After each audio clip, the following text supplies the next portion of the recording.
So friends, हमारा next topic है division of integers.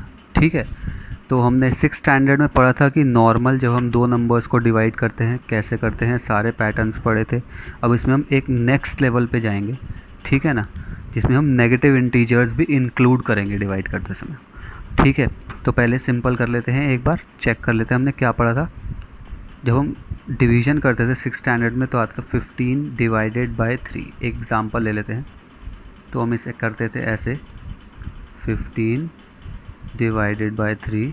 3 5 ज़ा 15 होता है, तो 3 5 ज़ा 15। ठीक है, तो हमारा आंसर आ जाता था 5। ये सिंपल डिवीजन हमने 6th क्लास में करी हुई है।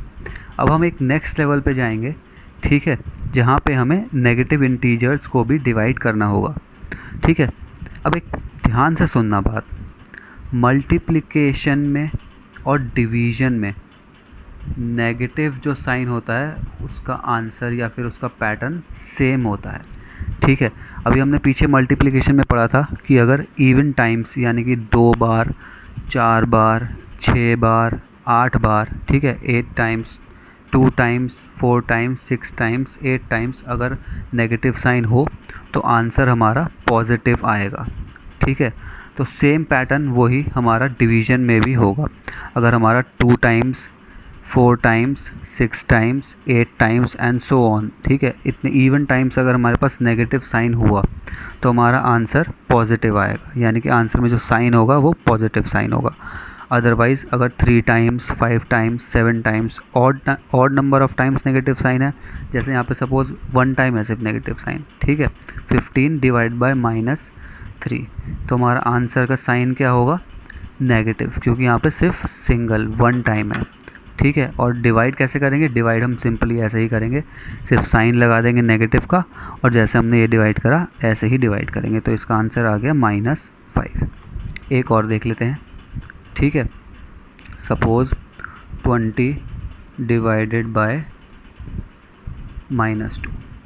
ठीक है, सपोज दोनों माइनस ले लेते हैं, -20 डिवाइडेड बाय -2। आपने सिंपल कुछ नहीं करना, आपने देखा यहाँ पे 2 नेगेटिव साइन है, एक -20 के पास, एक -2 के पास, यानी कि 2 नेगेटिव साइन है, तो हमारा साइन आएगा आंसर में पॉजिटिव, और उसके बाद सिंपल डिवाइड कर देना है। 20 डिवाइडेड बाय 2 10 ज़ा 20। ठीक है, तो हमारा आंसर आ गया 10, पॉजिटिव 10, ये आ गया हमारा आंसर।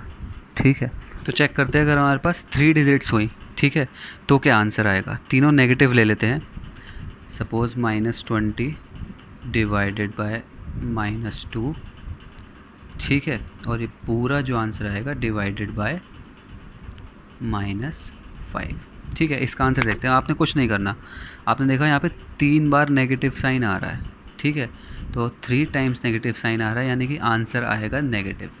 आपने एक बार नेगेटिव साइन लिख दिया, उसके बाद आप सिंपली रफ वर्क में अपना डिवाइड करके देख लेंगे सबको अलग से।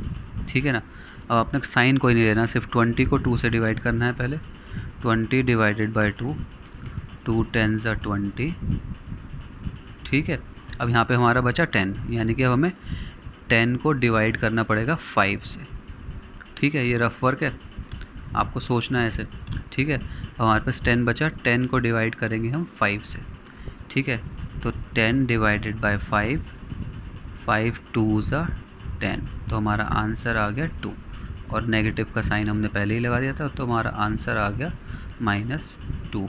बाकी हम जो आगे डिवीज़न होगा वो जब एक्सरसाइज होगी तो उसमें सॉल्व प्रॉपर करके दिखाऊंगा। ये आपको एक समझाने के लिए पैटर्न था कि ऐसे होता है। ठीक है, नेक्स्ट टॉपिक की तरफ चलते हैं अब। हेलो फ्रेंड्स, अब डिवीज़न के अंदर कुछ चीज़ें सीख लेते हैं, ठीक है ना, कि क्या होती हैं। अगर हम किसी भी इंटीजर को, कोई सा भी, चाहे पॉजिटिव हो चाहे नेगेटिव हो, अगर हम उसे 1 से डिवाइड करते हैं तो आंसर वही सेम इंटीजर आता है। ठीक है, अगर हम 15 डिवाइडेड बाय 1 करेंगे तो आंसर 15 ही आएगा। अब ये तो पॉजिटिव 15 है। अगर नेगेटिव ले लेते हैं, अगर हम -15 डिवाइडेड बाय 1 करेंगे तो आंसर -15 ही आएगा। ये तो हो गई हमारी फर्स्ट थिंग।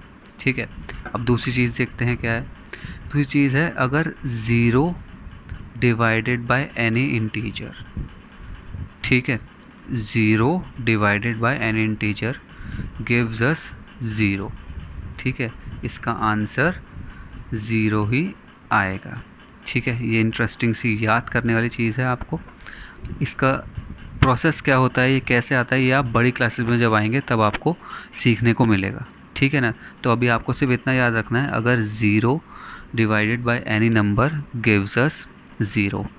और थर्ड चीज़ है, अगर एनी इंटीजर डिवाइडेड बाय 0, चाहे पॉजिटिव हो चाहे नेगेटिव हो, is not defined, not defined, यानी कि इसका आंसर नहीं आ सकता, ठीक है। ऐसा क्यों होता है ये भी आप आगे आने वाली क्लासेस में पढ़ोगे। अगर इसमें सिर्फ आप 7th स्टैंडर्ड में सिर्फ आपसे ये पूछ सकते हैं कि अगर 0 डिवाइड बाय समथिंग, तो आप लिख दोगे आंसर 0, डायरेक्ट आंसर पूछेंगे, 1 मार्क्स क्वेश्चन में आएगा। और any integer divided by 0 is not defined. तो ये हमारे 3 कुछ डिफरेंट सी बातें हो गई डिवीजन के बारे में, ठीक है। अब अगला टॉपिक हमारा है प्रॉपर्टीज़